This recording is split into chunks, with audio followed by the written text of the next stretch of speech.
freue mich mit euch über eine weitere Eigenschaft, über Gott zu reden. Und letzten Sonntag, das Thema heute Morgen ist Güte. Letzten Sonntag hat Pastor Matthias geredet über Freundlichkeit. Dass Freundlichkeit wirklich eine Atmosphäre schafft, wo Menschen vertrauen können. Heute wollen wir einfach über Güte reden. Und Güte ist ein Schritt weiter. Weil es zeigt eigentlich das Herz tief inne. Und Güte bewegt etwas im Herz. Die Güte zeigt einfach die Liebe in dieser Person. Es ist ein Wohlwollen. Vielleicht hast du mal erlebt an deinem Arbeitsplatz, dass du einen groben Fehler gemacht hast. Und eigentlich hast du gar nicht wollen, dass dein Chef das irgendwie mitbekommt. Und er hat gesagt, wie soll ich jetzt dem Chef das sagen? Und er hat schon längstens gemerkt. Und dann kommt zu dir, ist schon gut, Peter, komm, jeder kann Fehler machen, ist gut. Wow, was für ein Stein ist runtergefallen, oder? Oder vielleicht, wo du ein Abo abgeschlossen hast, vielleicht im Internet, was auch immer, wo recht teuer war und du gar nicht gemerkt hast, dass es so teuer ist und dass du es gar nicht brauchst.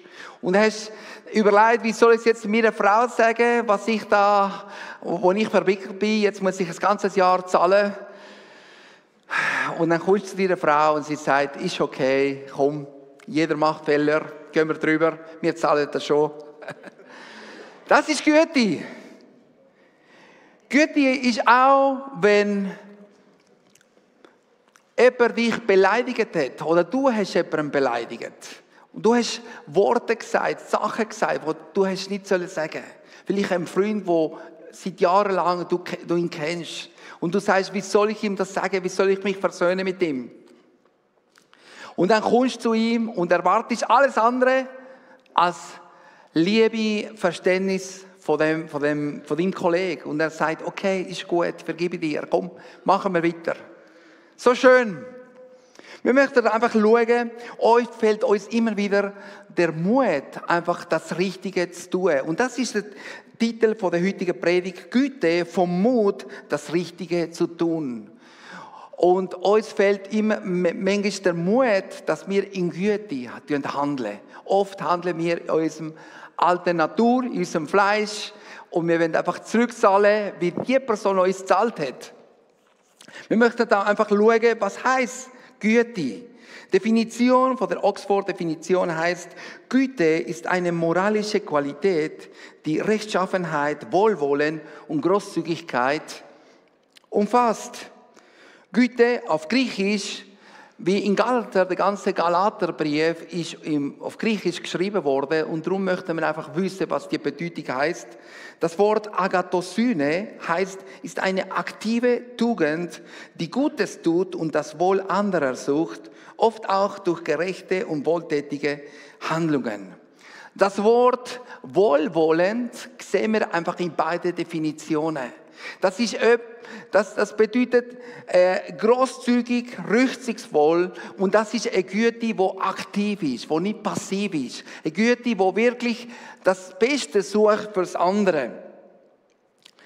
Güte heisst, jemandem zu korrigieren, wo auf einen falschen Weg geht.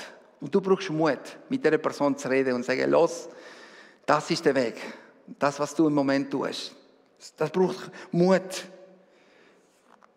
Es braucht auch Mut, dich zu entscheiden für jemanden, der vielleicht keine Stimme hat, der gemobbt wird in der Schule. Und dass du dich zu dieser Person stellen. Und du weißt, vielleicht die ganze Gruppe ist gegen dich, aber du stehst für Gerechtigkeit. Das ist Güte. Güte bedeutet auch Kraft, Zeit oder vielleicht Geld in jemanden zu investieren, wo du weißt, die Person wird mir das Geld nie zurückgeben. Aber du investierst, warum?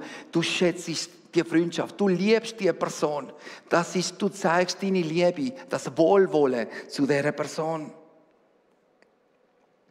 Güte heisst auch, wenn Eltern immer wieder sehen, dass ihre Kinder den gleichen Fehler machen, von klein auf bis Teenageralter oder vielleicht noch älter, und sie zeigen immer ihre Güte. und ihre Liebe. Und die geben dir immer wieder eine neue Chance. Das ist Güte. Vielleicht, Güte heisst auch, wenn ein Lehrer weiß, dass der Schüler sich schlecht vorbereitet hat für die Prüfung. Und dem hilft gibt es ein bisschen Zeit, damit einfach die Prüfung bestehen kann. Oder wenn du in Stress, in einer schwierigen Situation bist, du nimmst dir Zeit für diese Person, du tust ihnen helfen und freundlich begegnen. Güte heisst auch, wenn du deine eigene Zeit, dein eigenes Wohl, das Wohl vom anderen über deine eigenen Bedürfnisse stellen. Das führt uns zum zweiten Punkt. Gott ist die Quelle von Güte. Güte kann nur von jemandem kommen, der vollkommen gut ist. Und im 2. Mose 33 sehen wir, wie Gott sich Mose offenbart hat. Zum ersten Mal kommt das Wort Güte. Und heißt, der Herr erwiderte, ich will an dir vorüberziehen, damit du sehen kannst, wie gütig und barmherzig ich bin. Meinen eigenen Namen, der Herr, werde ich vor dir aussprechen. Ich erweise meine Gnade, wem ich will.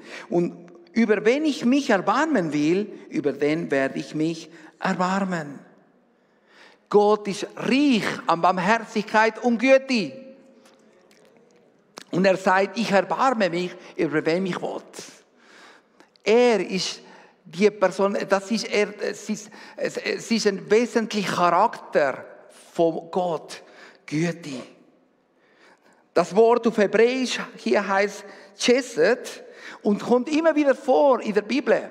Und das Wort ist recht schwierig zum Verstehen, zum Übersetzen, weil es bedeutet so viel. Freundlich, gnädig, barmherzig. Das ist durch die ganze Bibel durch.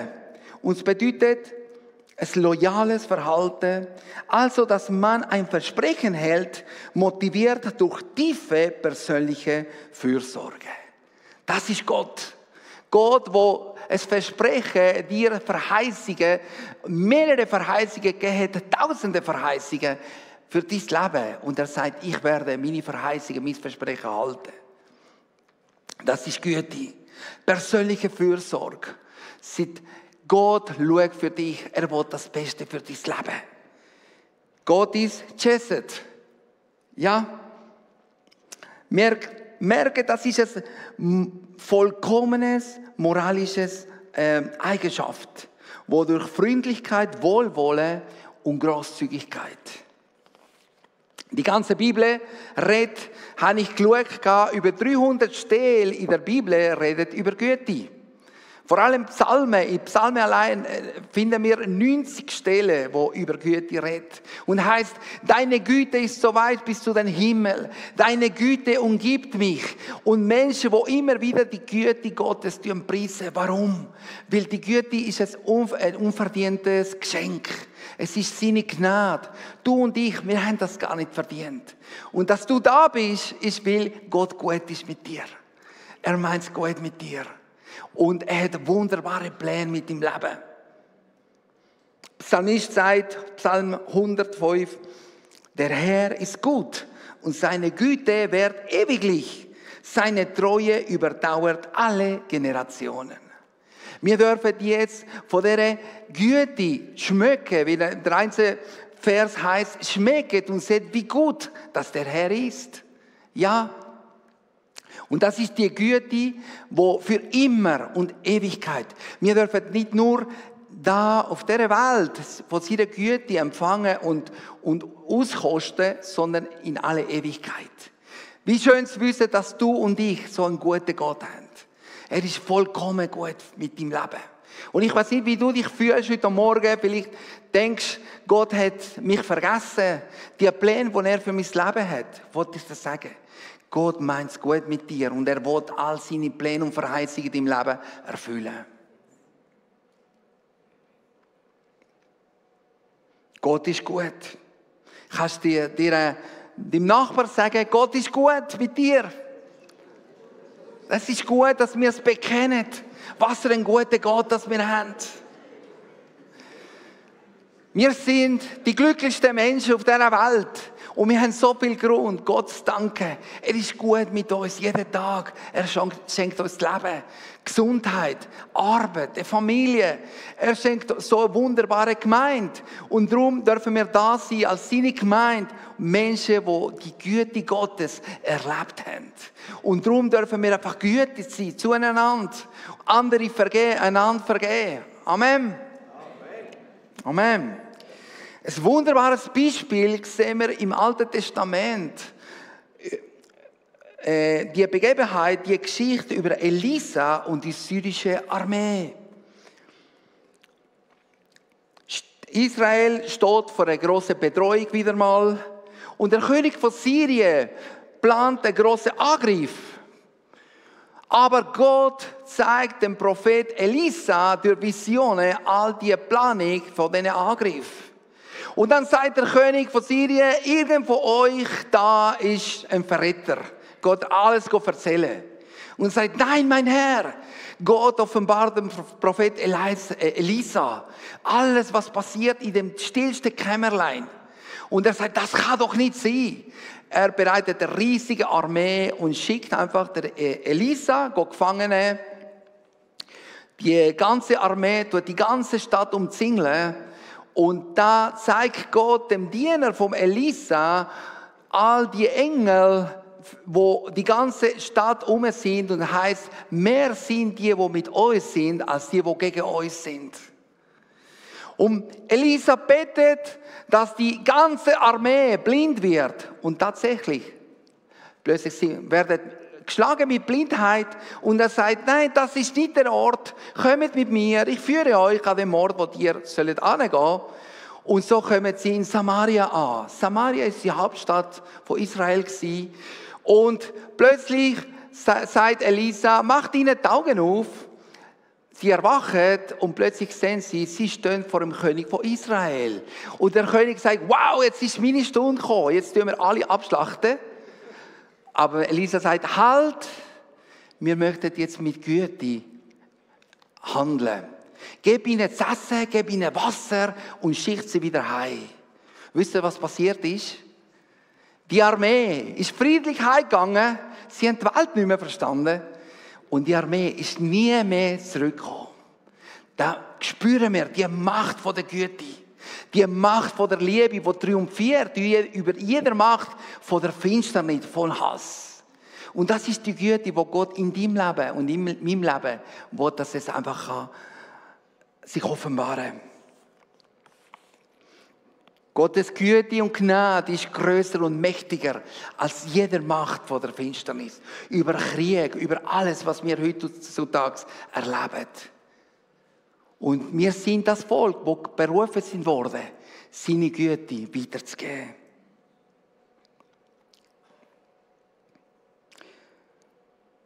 Wir lesen auch die Geschichte von Josef. Josef ist auch verkauft worden von seinen lieben Brüdern in die Sklaverei. Und er hat vieles mitgelitten als Sklave, er hat alles durchgemacht. Er ist treu zu Gott geblieben. Und in dieser Zeit hat er die Güte Gottes erlebt. X Jahre später wird Josef der rechte Mann vom Pharaon und seine Brüder, seine lieben Brüder, kommen einfach das Essen holen. Und Josef offenbart sich ihnen und sagt, ihr habt böse mit mir gemeint. Ihr habt das Schlechteste für mich wählen. Aber Gott hat mich mit seiner Güte umgeben. Und ich will euch wirklich vergeben. Ich will euch mit Güte zurückzahlen. Und Josef nicht nur tut einfach seine Geschwister vergeben und nicht nur das, sondern er gibt ihnen so viel Richtung. So viel Richtung. Und das ist ein Sinnbild auf Jesus.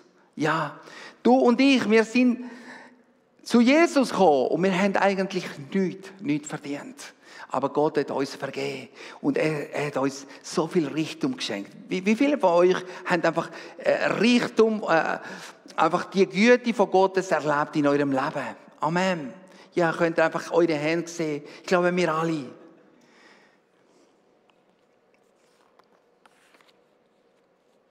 Die Güte Gottes zu verstehen, ist so so entscheidend für unseren Glauben. Gott ist gut mit dir. Gott ist gut mit dir. Und dann kannst du einfach auch deinen Brüdern sagen, Gott ist gut mit dir. Er ist gut. Er ist einfach gut. Auch wenn du alles vermasselt hast. Vielleicht in einer Beziehung ist alles abgegangen und gesagt, wow, bei mir gibt es keine Chance. Gott sagt, komm, es gibt einen Weg. Ich mache aus dieser Sackgasse einen Highway, eine Autobahn. Weil ich habe immer einen Plan B oder C für dein Leben. Aber wenn du vielleicht dich so klein und unbedeutend fühlst, weil dir einfach nichts gelingt, Gott sagt, ich werde einfach meine Verheißung in deinem Leben erfüllen. Du bist mein Sohn, weil ich habe einen Plan mit dem Leben. Es ist meine Güte, unverdiente Güte, ein Geschenk von Gott.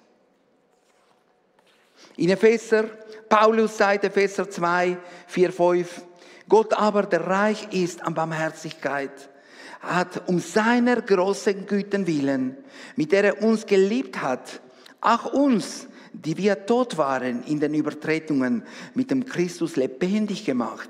Aus Gnade seid ihr gerettet. Eine grosse Güte über dein Leben, über unserem Leben. Und die Grundlage für die Rettung ist seine Liebe. Aus Liebe hat er uns sich entschieden, uns zu retten. Dem, wo wir einfach in unserer Sünde sind, Gott hat sich entschieden, dein Leben und mein Leben zu retten. Weil er uns so sehr liebt. Egal, was du gemacht hast in deiner Vergangenheit, heute ist der Tag, wo der Herr dich ruft, dass du zu ihm kommst. Wie kann ich einfach die Rettung empfangen? Indem, dass ich anerkenne, dass ich ein Sünder bin, dass ich einfach Fehler gemacht habe. Indem, dass ich Jesu Angebot annehme, ihm um Vergebung bitte, dass er mein Herz reinigen wird. Ich als Herr von meinem Leben annehme und dass er der Herr von meinem Leben wird. Drittens, Gott möchte, dass seine Güte in dir zunehmen kann. Ich weiß nicht, wie gütig, dass wir zu anderen Menschen sind.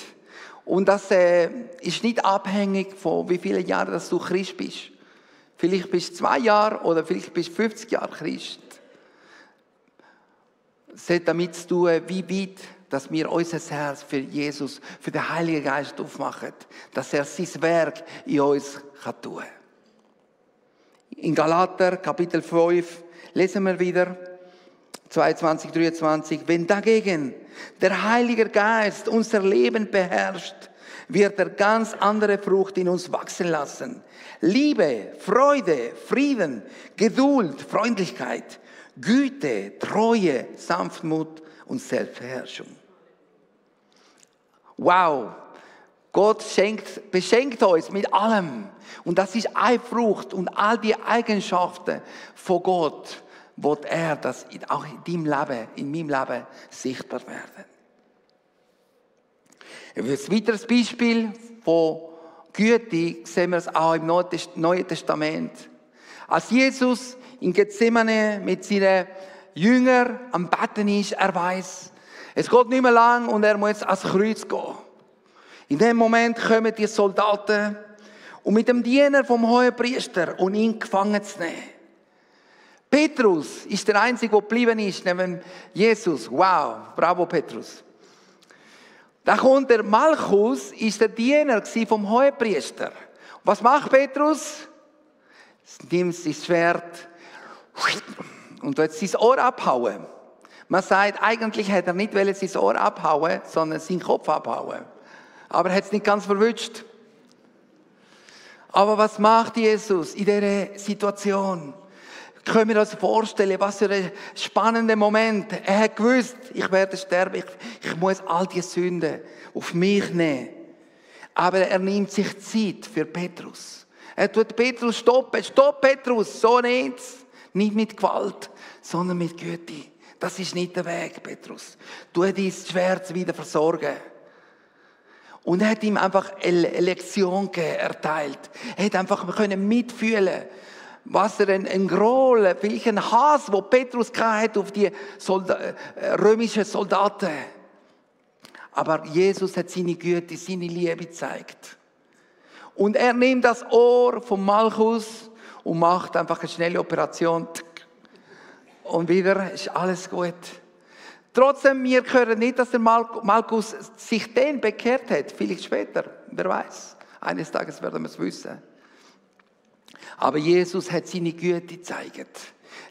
Jesus hat gewusst, ich habe noch der Plan Gottes vor mir, den ich erfüllen muss, damit einfach die Menschheit erlöst wird.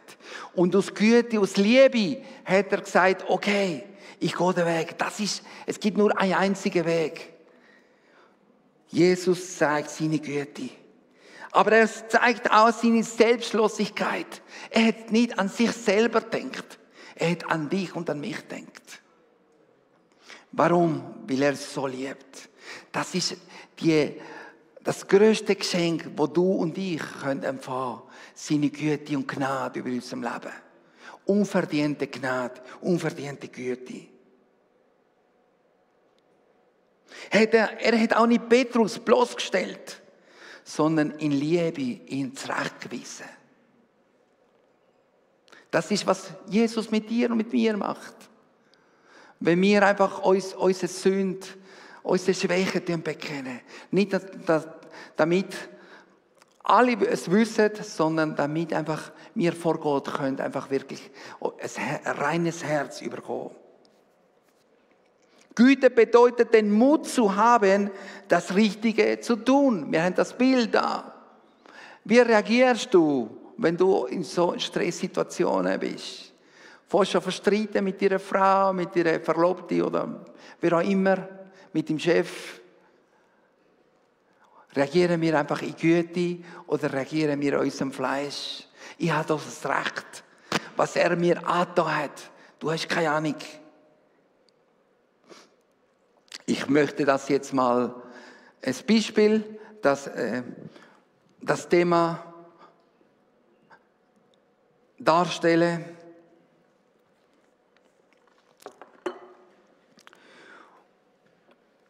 Und das Gefäß da tut unser Leben darstellen. Das ist unser Leben. So wie wir zu Jesus kommen. Und in unserem Leben, wir erleben so vieles Negatives in unserem Leben, wo unser Herz prägt, unser ganzes Leben. Und das ist der Grund, warum wir einfach nicht Güte weitergeben können. Du wirst verletzt. Dann steht einfach Groll, Bitterkeit in dir. Niemand sieht es, aber vielleicht nicht einmal du bist bewusst, was in deinem Herz alles läuft.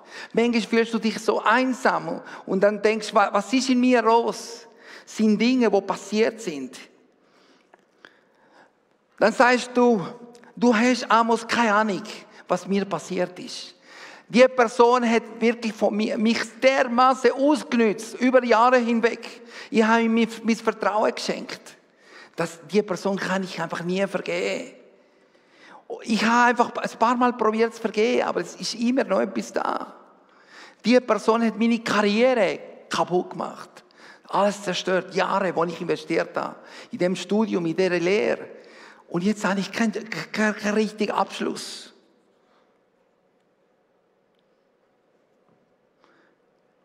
Dann kommt Groll, kommt Hass in dir. Vielleicht kommen einfach auch Ängste, Zweifel. Weil du so Negatives erlebt hast. Vielleicht bist du missbraucht worden. In deiner Kindheit. Das sind Erinnerungen, die immer kommen in dir. Und das hindert, dass du einfach gut kannst sein zu anderen. Dass du einfach die Güte kannst geben. Die Liebe kannst zurückgeben. Und in dir ist ein Drang nach Vergeltung. Dem werde ich jetzt zeigen, das, was er mir da hat. Mit der Münze, die er mir gezahlt hat, werde ich einfach zurückzahlen. Ich weiß, das macht niemand hier. Vielleicht nur ich denke so. Aber das ist unsere alte Natur, die immer wieder kommt. Und das sind Dinge da. Niemand sieht das. Wir kommen in den Gottesdienst, ist alles gut, schön ruhig da. Aber irgendwie das hindert uns, dass wir die Güte von Gott, die Gnade, die Liebe können anderen Menschen weitergeben. Wie entwickle ich Güte? Punkt 1. Verzichte auf Vergeltung. Ja, verzichte auf Vergeltung. Heißt hier Jesus sagt in Lukas 6,35, sondern liebt eure Feinde und tut Wohl und Leid, ohne etwas dafür zu erhoffen. Und euer Lohn wird groß sein. Und ihr werdet Söhne des Höchsten sein, denn er ist gut gegen die Undankbaren und Bösen. Wie oft sind die Leute so undankbar, wenn wir ihnen Güte zeigen? Und das tut uns weh. Okay, er schätzt mich gar nicht, was ich tue. Okay, fertig. Ich werde nicht mehr lieb sein mit dem. Zweitens, lege alles Böse ab. Wow, was ist Böses in mir? Ja, in mir auch, in uns allen. Weil wir immer wieder verletzt werden. Immer wieder sind Situationen, die uns belastet tun. Die vielleicht auch uns Zweifel und Ängste verursachen in unserem Leben. Epheser 4, 31, 32 heißt, alle Bitterkeit und Grimm und Zorn und Geschrei und Lästerung seien von euch weggetan, samt aller Bosheit. Seid aber gütig gegeneinander, herzlich, vergebt einander, wie auch Gott euch vergeben hat in Christus. Das ist eine Entscheidung, wo du und ich immer wieder treffen müssen. Das Böse abzulegen. Einander zu vergeben, in dieser Liebe zu leben. Mein Vater hat mich so verletzt. Oder vielleicht bist du im Streit mit jemandem. Oder einfach, wenn Situationen kommen, du explodierst, Zornausbrüche. Weisst du, Amos, mein Vater war auch so und mein Großvater war auch so. Mein Großvater war wirklich so. Aber ich habe gelernt, das abzulegen. Und das sind also Dinge, die unser Leben füllen. Und wir wissen teilweise, Jesus hat mich vergeben, Jesus lebt in mir und so. Aber das sind Hindernisse, wo eine Bremse, dass Gottes Güte durch uns fließen kann. Drittens, tu mutige Schritte. Galater 6,10. Lass uns jede Gelegenheit nutzen, allen Menschen Gutes zu tun, besonders aber unseren Brüdern und Schwestern im Glauben. Amen. Auch wenn dein Bruder manchmal auch ein bisschen giftig ist. Das Problem ist jetzt, wie können wir einfach all das, was in unserem Herzen ist, wie können wir einfach frei werden von dem? Der Schlüssel ist, Punkt 4, gib dich dem Heiligen Geist hin. Galater 5,22. Wenn dagegen der Heilige Geist unser Leben beherrscht, unser Leben fühlt, wird er, meine Version, wird er ganz andere Frucht in uns wachsen lassen. Die Bibel sagt, dass der Heilige Geist ist das lebendiges Wasser, wo unser Herz immer wieder füllt. Und wenn wir einfach mehr von seiner Gegenwart suchen, wenn wir nicht nur da in den Gottesdiensten, die Hause und sagen, Geist Gottes, füll mich mehr. Der Heilige Geist von der Verflüsse in unserem Leben. Ein bisschen Heiliger Geist ist nicht schlecht. Wir fühlen uns besser, aber die Dinge sind immer noch da drin. Dann müssen wir einfach dranbleiben in dieser Haltung. Herr, mehr von deinem lebendigen Wasser. Es gibt so viele Lieder, die immer wieder wir singen. Lass dein frisches Wasser fließen über mich.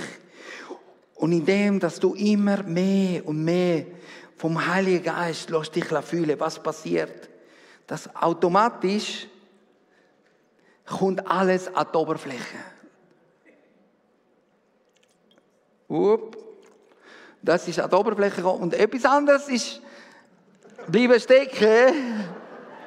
Okay. Es will einfach nicht. Was müssen wir machen? Weiter zulassen, dass das Wasser vom Heiligen Geist fließt. Amen. Bis alles rauskommt. Okay, die anderen zwei da, die wollen einfach nicht. Manchmal sind sie so hartnäckig in unserem Leben, ja? Aber ihr wisst schon, was ich meine, oder? Okay. Gut.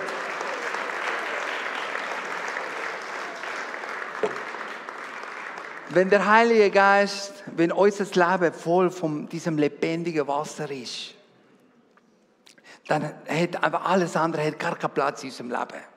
Warum? Weil er reinigt uns. Der Heilige Geist schaut, dass unser Leben, unser Herz rein bleibt. Voll mit all dieser Frucht, die er in uns immer mehr wachsen lässt. Liebe, Freude, Friede, Geduld, Freundlichkeit und Güte.